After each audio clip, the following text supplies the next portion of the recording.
Walt's vision was to honor the nation by honoring the American presidency.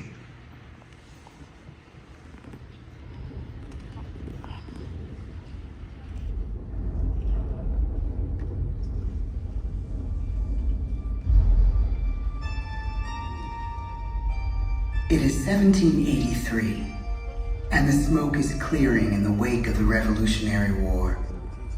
Over the course of 8 grinding years, General George Washington has led a force of shopkeepers, farmers, and Native American allies to victory over the greatest military power in the world. A new nation has been born, independent and free. The founders must form a national government. In 1787, through months of passionate debate, they create a written constitution. For the country's highest office, they imagine something new in the history of the world. A leader not born to power like a king or queen. A leader who has not seized power through conquest. A leader not separate from the people, but elected by the people, from among the people. We, the people. This is a new idea, an American idea. The idea of a president.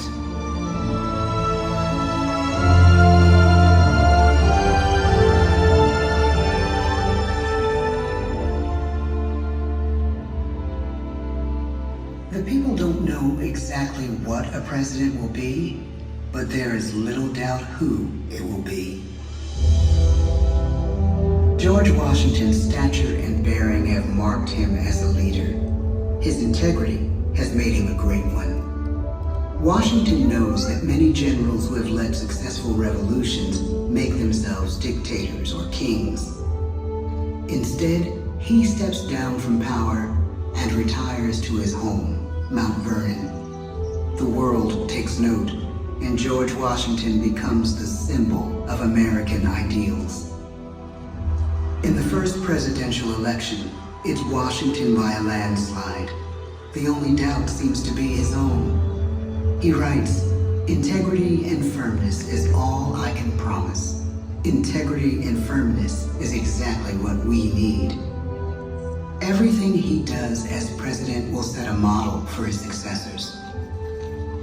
His final act may be the most important of all.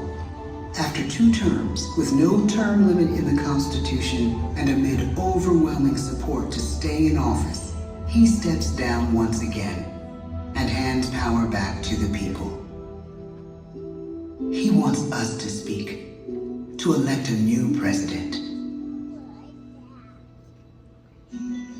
During the early years of the Republic, we choose leaders as different as Thomas Jefferson, John Adams, and Andrew Jackson.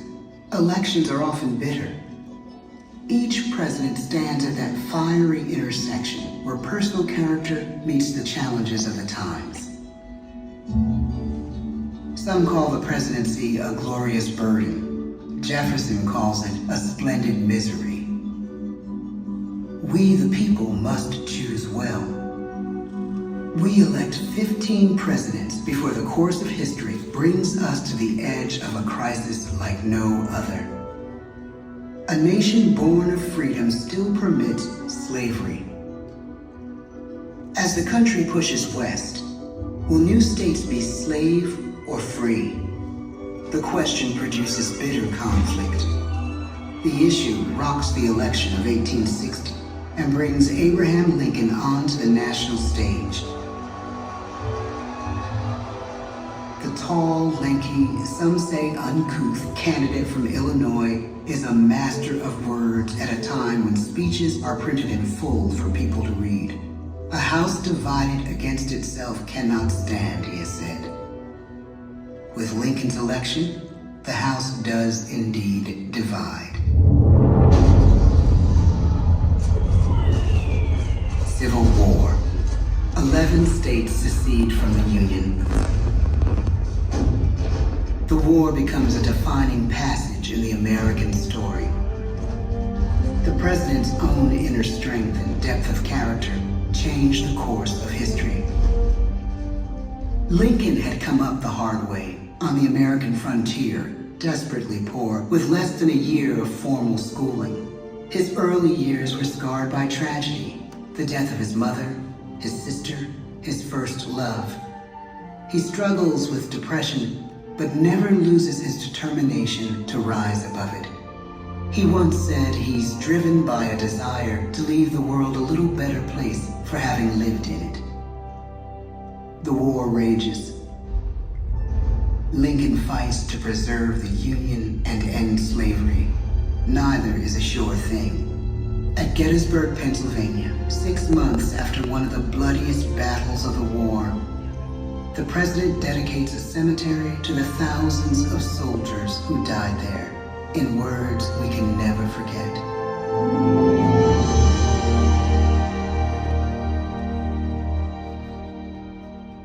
Fourscore and 7 years ago, our fathers brought forth on this continent a new nation, conceived in liberty and dedicated to the proposition that all men are created equal. Now we are engaged in a great civil war, testing whether that nation or any nation so conceived and so dedicated can long endure. We are met on a great battlefield of that war. We have come to dedicate a portion of that field as a final resting place for those who here gave their lives that that nation might live. It is altogether fitting and proper that we should do this. But in a larger sense, we cannot dedicate, we cannot consecrate, we cannot hallow this ground. The brave men, living and dead, who struggled here, have consecrated it far above our poor power to add or detract. The world will little note, nor long remember what we say here, but it can never forget what they did here. It is for us, the living, rather, to be dedicated here to the unfinished work which they who fought here have thus far so nobly advanced. It is rather for us to be here dedicated to the great task remaining before us, that from these honored dead we take increased devotion to that cause for which they gave the last full measure of devotion. That we here highly resolve that these dead shall not have died in vain, that this nation, under God, shall have a new birth of freedom, and the government of the people, by the people, for the people, shall not perish from the earth. The blood of over 500,000 Americans is spilled in this Civil War. President Lincoln's enduring hope is to give true meaning to the sacrifices of so many, to lead us to that new birth of freedom. With the end of the war and the end of slavery, a new birth truly begins. As we roll toward the 20th century, settlers roll west on wagon wheels and railroads connect the nation coast to coast. Millions of immigrants pour in from Europe and Asia. Population doubles. Our economy triples. Our standing among nations rises. We need presidents who can lead both at home and abroad. At the same time, a young Theodore Roosevelt is retreating from New York politics and personal tragedy. The death of his wife and his mother on the same day in the same house. In the Badlands of North Dakota, he rethinks his life and the life of his country. He returns stronger in body and spirit. His renewed energy is just what his country needs.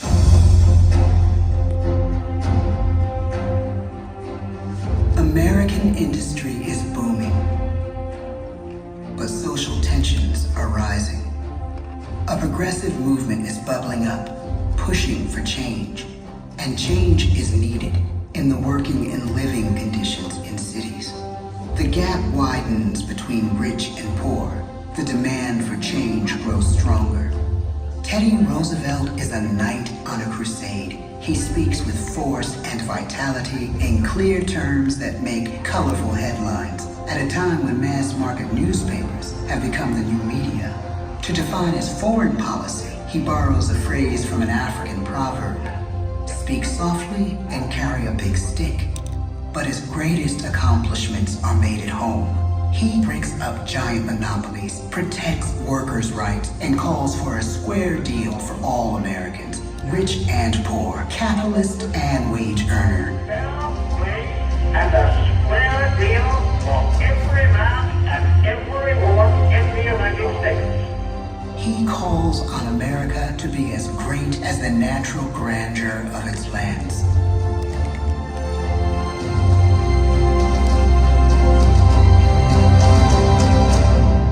Keep your eyes on the stars and your feet on the ground, he tells us. And we do.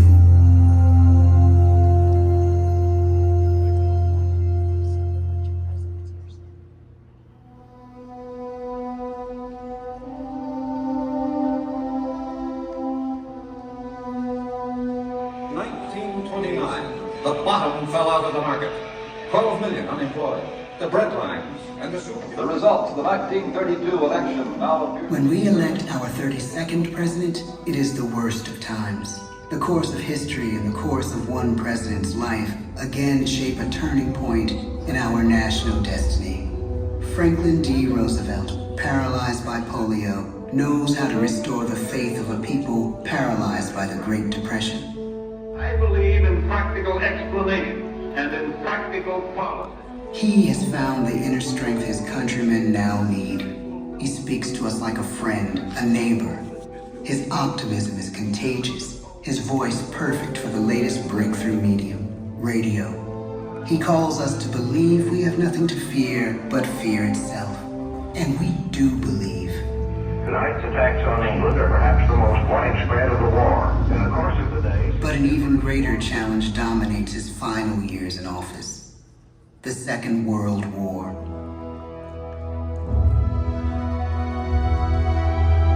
we must be the great arsenal of democracy. This is an emergency as serious as war itself. We stun the world with our production. When bombs fall on U.S. troops in Pearl Harbor, he calls us to fight on the war front and sacrifice on the home front.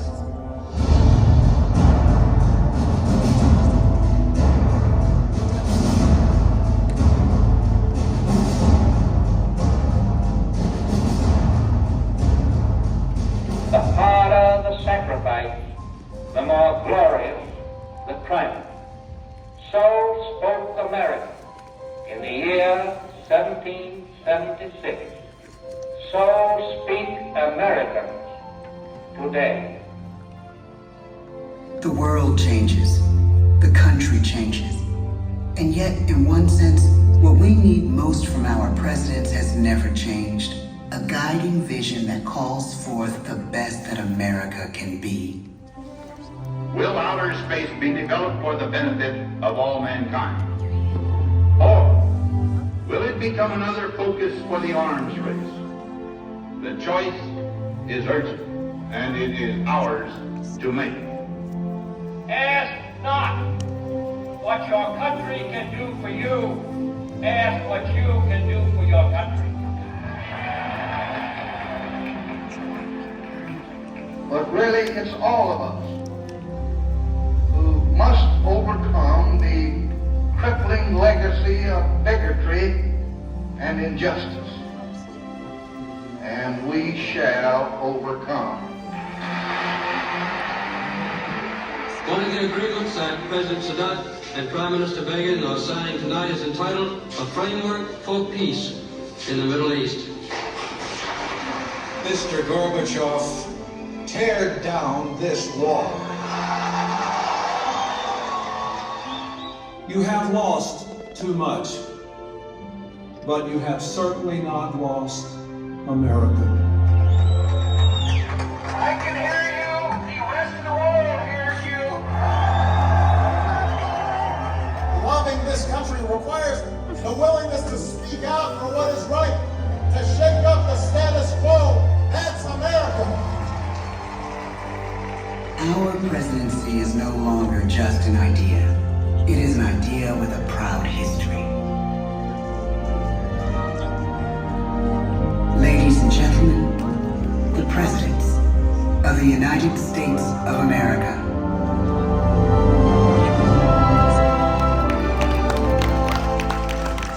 George Washington, John Adams,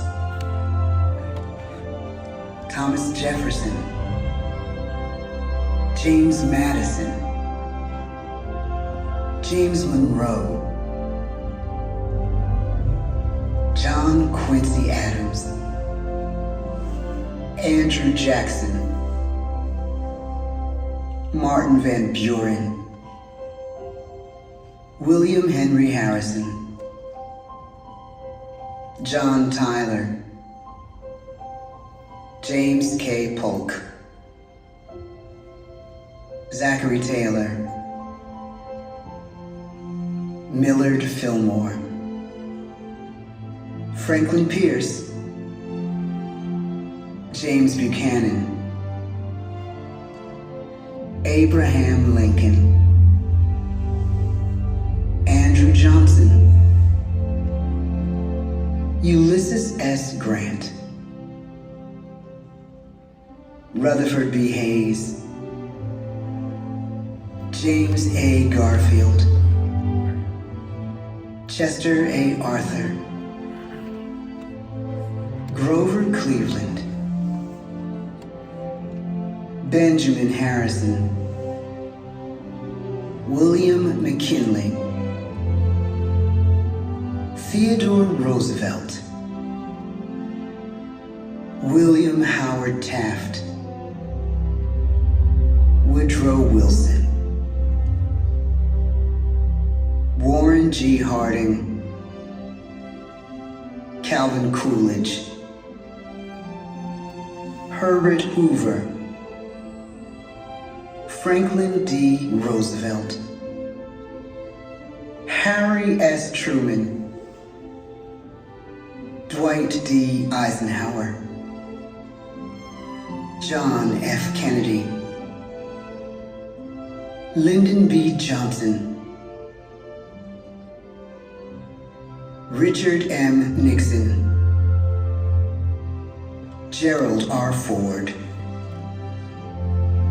Jimmy Carter, Ronald Reagan, George Bush,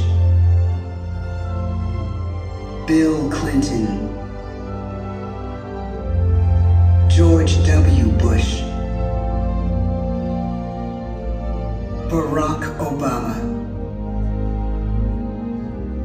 Joe Biden.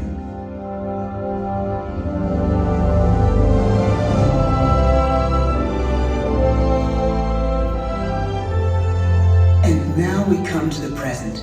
Once again, we place our trust in the idea of a president, as we have from the beginning. My fellow citizens, no event could have filled me with greater anxieties than that notification on the 14th day of April, 1789, that you had selected me to lead our nation. But it was with the confidence of my fellow citizens that I took an oath. 35 simple words that have been repeated by every American president throughout history.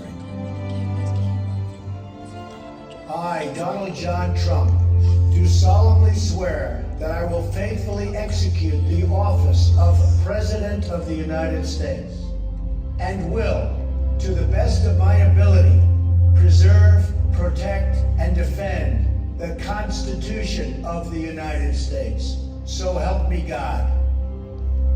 The presidency of the United States is a role unique in the world, an office entrusted to each president by us, we the people.